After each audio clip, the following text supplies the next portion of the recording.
Hello,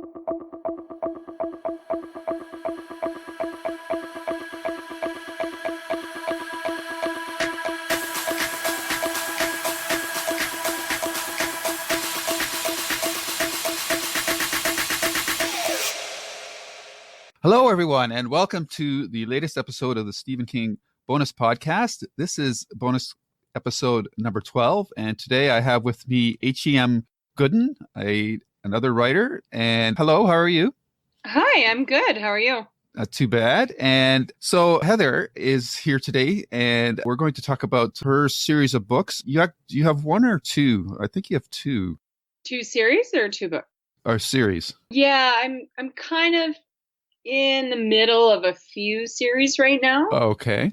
Yeah, so I have one, I guess my original series is The Rise of the Light. Okay. And it has a few spin-offs that are out and a few that are in the works. And then I'm also currently working on a co-writing project with another author, and that's The Legend of the Fallen series. Oh, okay. And your fiction is fantasy?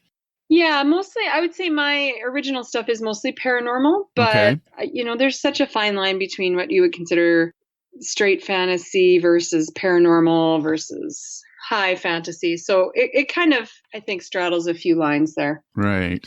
So why don't you tell us a little about yourself then, and how you became the writer that you are today? Well, I've always loved to read. First book I ever loved was The One Fish, Two Fish, Red Fish, Blue Fish. Remember that? It was just like the words made sense one day, and I looked back from there. I wrote my first story that was published when I was 6, called Santa's Nightmare. It is in our local town paper archive somewhere, I'm sure. It seemed very, very amazing at the time, but looking back, it was definitely written by a 6-year-old. Okay. And I've sort of written mostly for myself, and of course read as much as I could get my hands on, and went to university, got a career, had a family, and then I was at that stage after having 3 kids in 3 years where you're just wondering if this is all there is. And I know I was probably up at about 3 o'clock one morning, and I ran across something called NaNoWriMo. And I was like, I've always wanted to write a book. Right. And that was it. I wrote a book. Wow. And was it good? Well, it's the first one in the series. Oh, wow. It's good.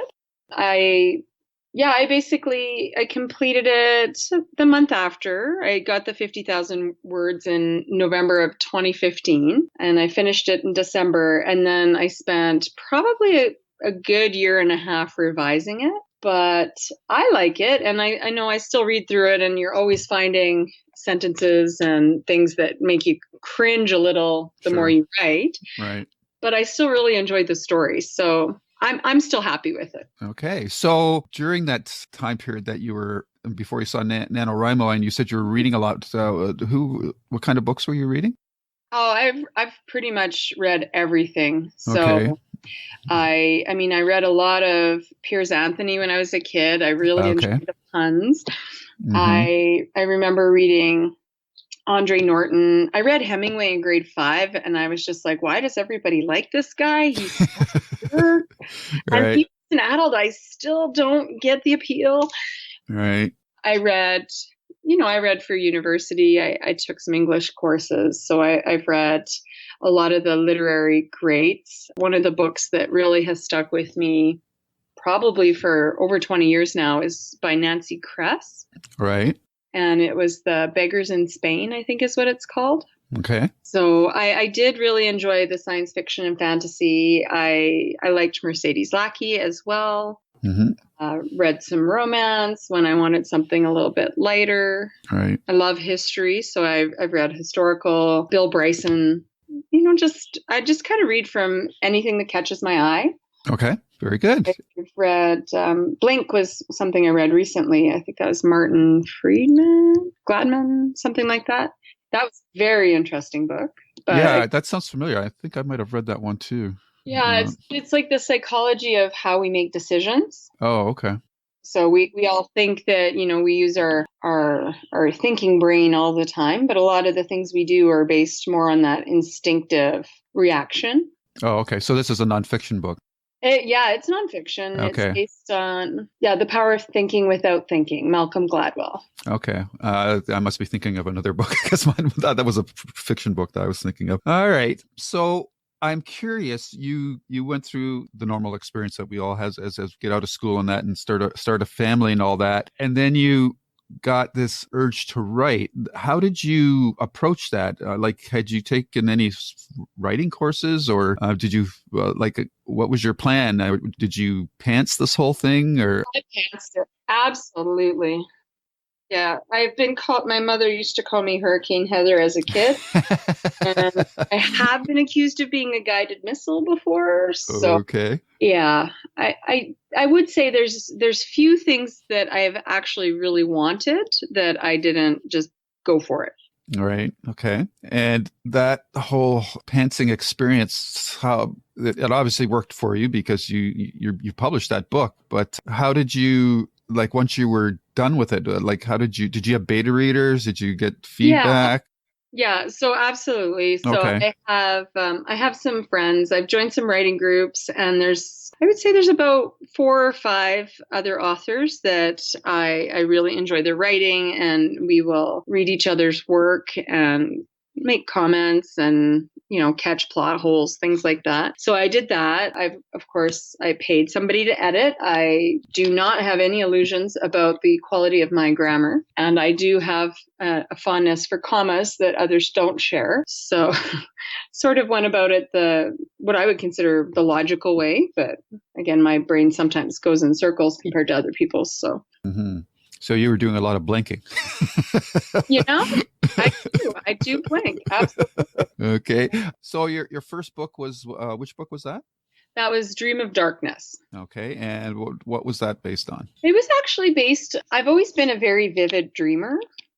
And I had one dream it would recur frequently during times when I was stressed in high school. And it was based on pieces of that dream about sort of a derelict hospital in my small town. And that was sort of the spark of the idea about, there's a scene in there about a hospital when she's in a coma, and everything just kind of grew from there. Wow. I assume that your work must have also been influenced by the fantasy readers that you had read. Oh, absolutely. Previously, right. So, Yeah. So you've got this first book out, and then what was your plan after that? Or well, initially I was just like, can I do this? And right. So then I did the NaNoWriMo, and I achieved the 50,000 in a month. And then I was like, well, I got to finish it. So then I finished it. And as I was finishing it, I went, oh man, this needs to be a trilogy. So then I was like, okay, well, what's going to happen next? And that was part of, when I was going back through it, I did change a few things in the first book in order to make that fit. But of course, then when I got to the end of the trilogy, I was like, I really want it to be a series now because I want to follow them. I want to see what happens next. So it went from being what I thought was going to be just a sort of one-off standalone, there I wrote a book, to a trilogy, to there's now 8 books in that series, but the last 3, 6, 7, they're not published yet. Okay. I need to edit them. And that is the challenge, is finding the time to do the revisions. Okay. Right. And has your writing process changed from the first book? Are you still pantsing, or? I do find that I let the story tell me where it's going. Mm-hmm. But since that first book, I realized, okay, if I want to make all of these make sense together, I have to keep track a little bit better, which is not something I'm great at. Organization for me tends to just be everything in a box. But you can't really do that with books. No. So I basically started just doing a simple 1-page, okay, this is what I think is going to happen in the story. All right. And then I started breaking it up into sections. And by the time I got to, I think book 5 is completely dictated. Wow. So everything that has come out since the 5th book, The Raven and the Witch Hunter, I have actually dictated during my commute to work. Oh, okay. Wow. Mm-hmm. No accidents? Well, see, that's why you need to have a slight bit of an outline. Okay. Because what I'll do is I'm going to write this right now. I'll look at my little 1 or 2 sentence. Right. And then I will just turn on my Bluetooth and I'll just talk all the way to work. Wow. You must ever get funny looks from people when you're sitting at a stoplight? It's mostly highway driving. Oh, okay. Mostly highway. And I find so many people are on their phones anyway. Nobody even is looking, which is kind of scary. Yes, this is true. So I'm sorry. Is this dictation? Is this something you've done with every book since book 5? Or, yeah. Okay. Yeah. So first draft, it has been dictation since then, which has definitely sped up the first draft process. Mm-hmm. Well, I guess probably not, since I wrote the first book in a month, but Right. it takes about 3 or 4 weeks if I have my book thought out in advance. Okay. A first draft, but with a full-time job and kids, I do still struggle to get the time in to do the revisions and the edit. Right. So these audio files that you have, do you have some sort of conversion program that transcribes it for you, or do you have to re-listen to it and type it out, or do you get somebody to do that for you? Some Dragon Nuance on my phone. Yes. Yeah. I just use it on my phone. I have a cheap $40 Walmart headset because I did find that otherwise it was horrendous what it would pick up. Right. Like some of them are hilarious. It was like something into Pizza Dragon, and I was like, what? Right. Oh, I have a Bluetooth. I use my iPhone, and I've got my phone charging the whole time, and right. And then I have about a 20 to 30 minute drive most mornings. So I do find that I'll often do the dictation on the way to work, and then on the way home, I'll listen to podcasts. I just find I can't think as clearly at the end of the day unless I'm really into the story. Right. So that's your preferred method of writing now? Yeah, I find like it just, I've always written so that as I'm writing, I feel like I'm watching a movie. Ah. Cool. And so for me, that transitioned really easily into dictation because I'm just speaking my thoughts instead of typing them. So I actually go a lot faster that way. Mm-hmm. And, in a half hour, sometimes I can get 3,000 words down. Wow. That's impressive. Yeah. Yeah. I've mucked around with it a little bit, but I find that I have a lot of, like, I'll say something and then I kind of sit there for a couple of minutes. Okay, so what's the next sentence kind of thing? So it's something I'm still working at getting comfortable with. I know that, who is it? I think it's Brian Herbert, Frank Herbert's son. I think he goes on walks and dictates his books. I have a lot of people doing that. I tried it once. Mm-hmm. I did not find that was very effective because, again, it really wasn't picking up the words correctly for me. In my car, like I just have a Prius, so the engine's pretty quiet. It's two-way traffic, so there's not a lot of background noise. And I don't know, have you ever missed your turn off because you're traveling? It's that kind of thing. You get into that bit of a flow when you're traveling. Yeah. It's the same with running or walking. You can kind of get into this little bit of an altered state. Yeah. And I think what a lot of people find difficult about dictation is you're censoring your thought. Right. When you're typing, you pause and you're like, well, what do I want to write down next? Because you want to conserve energy. Yeah. But with dictation, it's actually just better to just keep going because you can always change it later. Right. So is that why the editing, besides a time crunch, takes you a bit of effort, or? Well, I think, the more I've done, I don't find it's necessarily harder to edit or revise than it was before. It's just finding the time. Like I wake up at 4:30 most days. Right. And that's when I would do most of it because I leave for work at 7:30. I'm not usually home until 5:30. I go to bed at 8:30, got kids in the middle. Wow. So it's just, there's not a lot of extra time. Right. So your books, are they self-published, or do you have a contract, or? No, they're self-published. I really, really like, my regular day job is self-employed as well. So I think I'm at that stage in life where I don't do well with other people telling you what to do, how to do things. Right. So I'm very lucky. I don't need to rely on the income from the books. I might be going a little bit more hardcore if that was the case. But me, I'm just happy if they pay for themselves at the end of the day. Sure. And if people really like them and they take off, that would be amazing. But for now, I'm just really enjoying writing. Cool. So you have the Rise of the Light series, and I also see there's Dragons of the North. Yeah, so that is basically, I've got the covers, I've got the stories done. I do not have the edits. Okay. And then book 5 has a spin-off, The Raven and the Witch Hunter series, and the first 4 are out. I have another 3 that are sort of semi-planned out for that one. Okay. And then I've written book 6, 7, and 8 in The Rise of the Light, and book 8 will end it back with the same character. Oh, okay. And that's the Dragon series. No, that's all The Rise of the Light. So the Dragon series is going to be, book 4 is, it follows one of the characters from book 2, and it's her series. These are her children. Okay. Oh, cool. Yeah. So each character from book 4 on, basically the book is told from their perspective. Right. And then I haven't decided for the characters in book 6 and 7 whether or not I feel like they need a series, but it could happen. It's hard. That's always good to have that option available for sure. Okay, so what's your most recent book that you're ready to launch or have launched? So I have one that's going to be coming out on the 30th, and it's just a short story for spring. It's really funny that it's snowing here today. Yes. Because that really dovetails nicely into that. It's actually a retelling of the Greek myth about spring. Okay. And winter.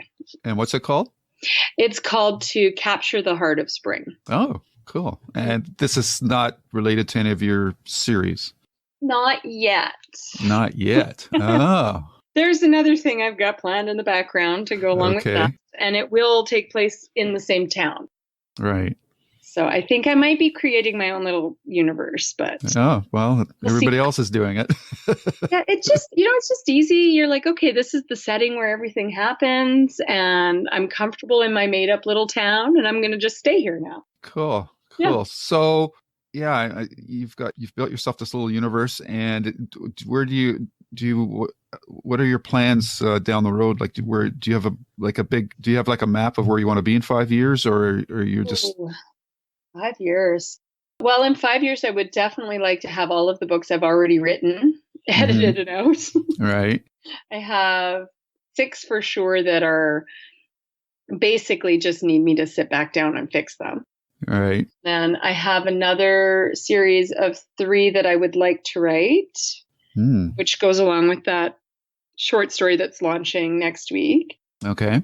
And then I have another set of 3 that I've also got planned out. Another 3 in the Raven and the Witch Hunter series, and another 2 that will follow off of book 8. So that should keep me busy for at least a year or 2. Right. 5 years from now, of course, I would love to be making a full-time income from writing alone. But I'm not sure I'd be able to give up the day job. So maybe just have a more of a 50-50 sort of split between the job. Okay, cool. I'm curious, since you're self-published, was that whole part of the book life cycle?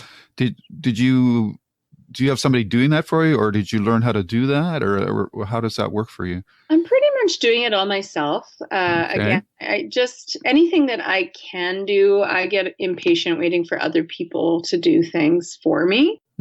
So I do pay somebody else to do the editing, because I just feel that nobody can really ever be objective about their baby. Sure. And then I hire people to do the covers. I might have a bit of a cover problem, and that might be why I have so many projects on the back burner, because I see a cover and I'm like, ooh, I'm going to write this story to go with that cover. So I need to stop looking at the shiny things. Yeah, right. And what else? I format them myself through Draft to Digital. It's very easy to use, and I do freely admit technology is not something that I'm very skilled at.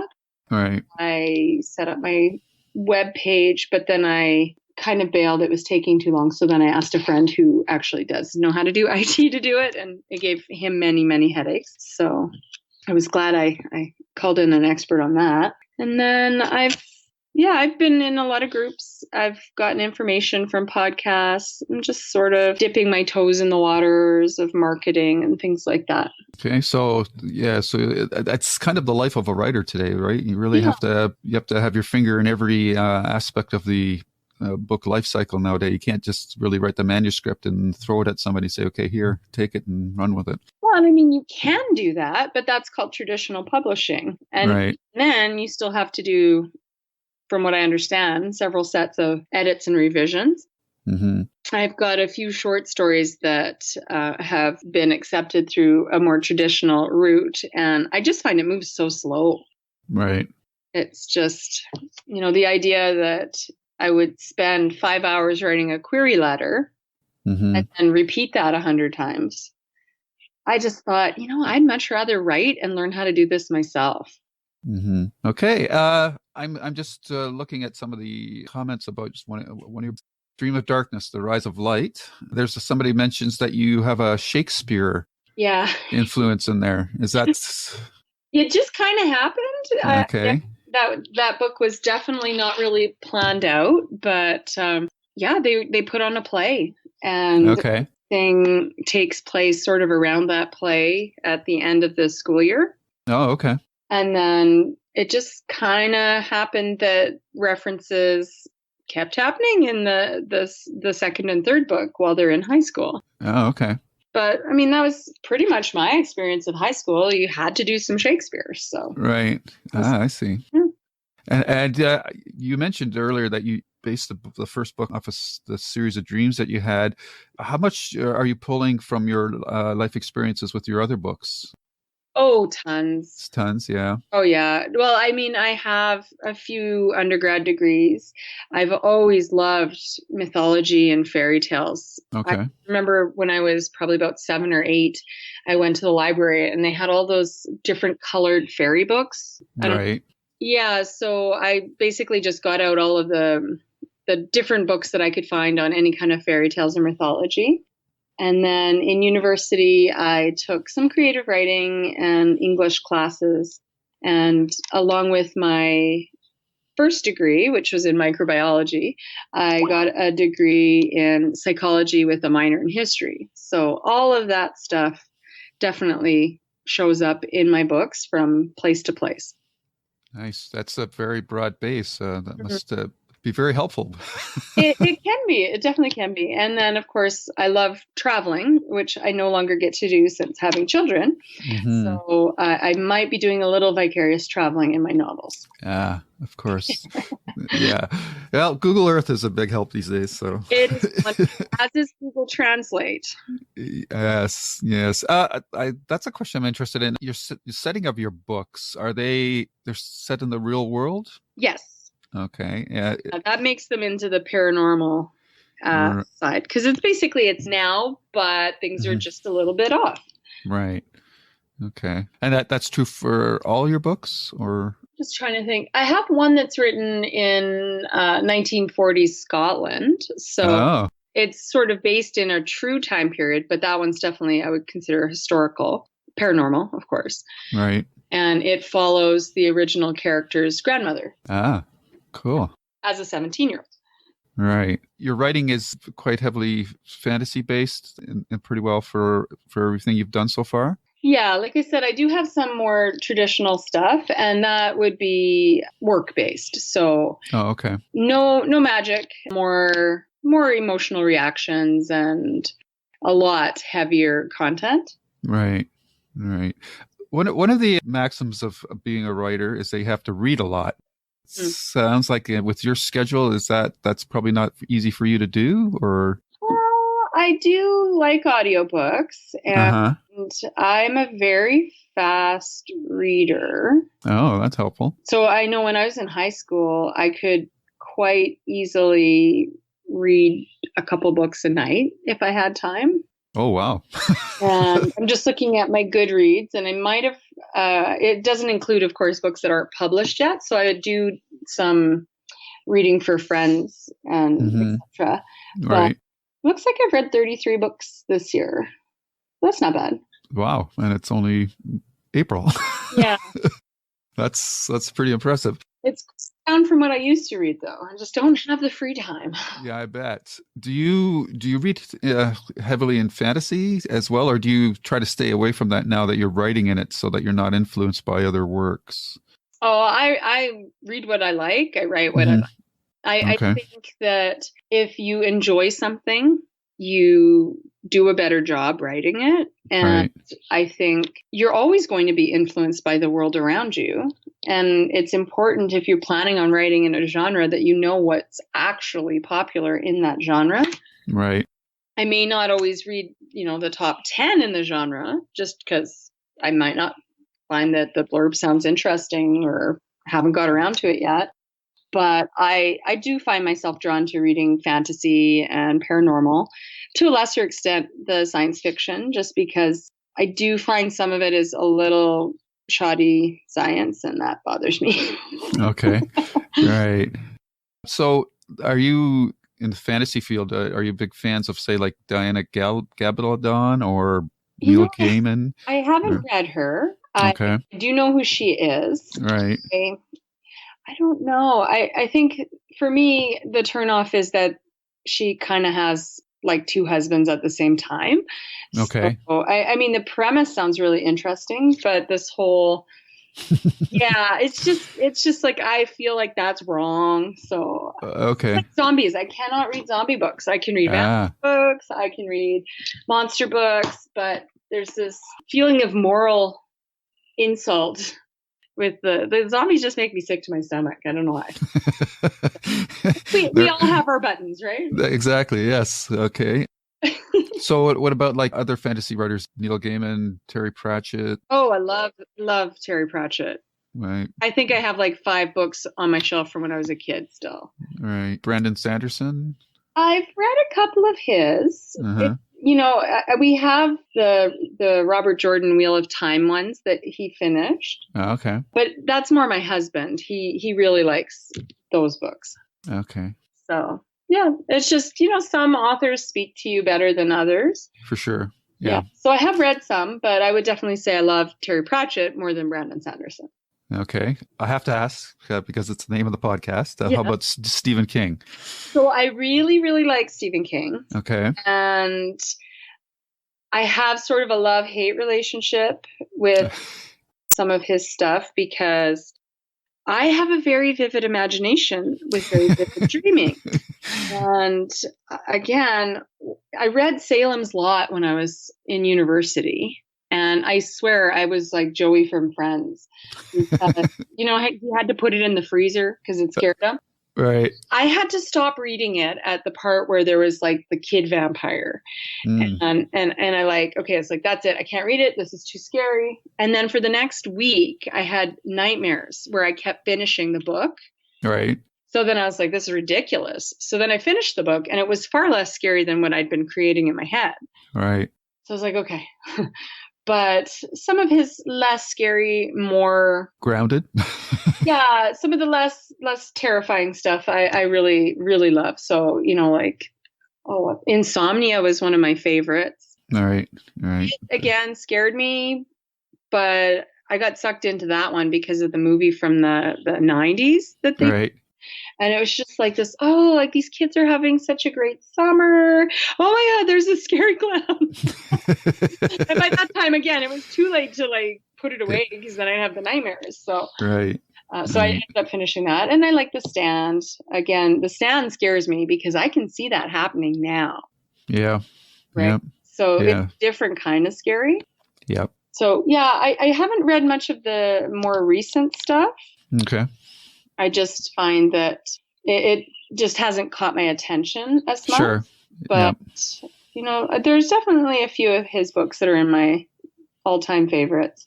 Cool. Okay. I guess at this point, I'll just give you the podcast, so to speak. And if there's anything that you would like to talk about or mention that it hasn't come up yet, now's your chance to do so. Well, I guess probably the biggest thing is my new series that I'm co-writing. I haven't done that before, so it's been a very interesting process. Mm-hmm. It's a massive project. There's going to be 27 books. Oh my God.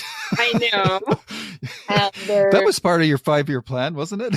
well, except for it was all supposed to happen this year. Oh, 27 books in 1 year? Yeah, so there's a few of us working together. Oh, okay. So J.A. Kulikan is the main author, and she's going to be on all of them. And then each of us was doing multiple trilogies. So Okay. my books were due to come out at the end of May, and then one a week or one every 3 weeks. 2 weeks? Okay. One every 2 weeks. Yeah. This is like a shared universe? It's a shared universe. So The Legends of the Fallen. So she wrote the prequel. And then another author was to write the first 3, and then there was somebody else. So each of us was basically going to have 6 books. Okay. Over the course of the year. Wow. But due to some people not being able to keep up or having other commitments get in the way, I somehow ended up agreeing to do 11 of those books. I'm glad I gave you this chance to talk about it because so I have a hard time saying no. Yes. And I sometimes volunteer when I shouldn't. But again, so it's been challenging. Definitely, I'm finding I'm stretched. I've never written in the first person before. Oh. So my first set of edits that came back, I was a little bit demoralized because the editor was like, this person is a straight up narcissist. I'm like, that's based on me. and it's, they're okay. It was just because, again, it's supposed to be this deep first person and I'd never written it before. So I was like, okay. So are these YA? They're YA, they're high fantasy. So it involves a secondary world where basically the gods had a fight a couple hundred years ago, which caused something called the Dark Wars. And during that process, the one that we consider the good god locked up the bad god in this prison. But now the prison is breaking 200 years later. Right. So in the first series, the main character is a dream walker, and she basically keeps walking into this prison, and she rescues this guy that was the good god's second in command. But then they have to figure out how to stop the prison from breaking and letting out the bad god. Right. And then it goes from there. And the series that I was initially going to write that comes out in May, I think the first book comes out in August now. We've stretched the timeline to be a month, which is much more human. And she's actually from the Cliff provinces, and she's an elf. Okay. And that one is more like the typical magical quest. She goes to the library. She has to find these objects.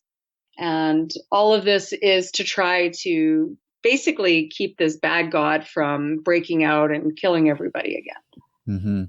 I find it interesting that with YA novels, the first person's point of view is so much more commonplace than in other genres. Yeah. I've written all of my other stuff in the third person omniscient because I kind of like being the god. Right. But yeah, so it is the switch for me. I did find it challenging. I'm getting more used to it, but I still really prefer the third person for my own stuff. Right. And I think it is because you are more the main character when you're the first person. Yes. Right. It is about you. And I think that is a lot more popular with the younger audience. Right. Right. That's very interesting, though. I find that very interesting. But it's good. You're stretching your writing muscles with Definitely this. stretching. if you're supposed to have like 1 million words till you get good or something, I'm definitely getting close. Right. Right. Well, I wish you luck with that. It sounds like you've got your plate full. I do. I mean, the good thing is I do love it. It's just, I'm like, okay, now how can I go without sleep? Because those hours, I could use those hours for something. Yes. And everybody is so sleep deprived as it is already. So no, I definitely love my sleep. And I might get up at 4 or 4:30, which people think is horrendous. But I also go to bed at 8. Right. So I'm still getting my 8 hours. Good for you. Well, it's been a real pleasure talking to you, Heather. Yeah, I've had a blast. And I wish you all the luck with all your writing projects. Thank you so much. All right. You take care now. Thanks. You too. Okay. Bye-bye. Bye.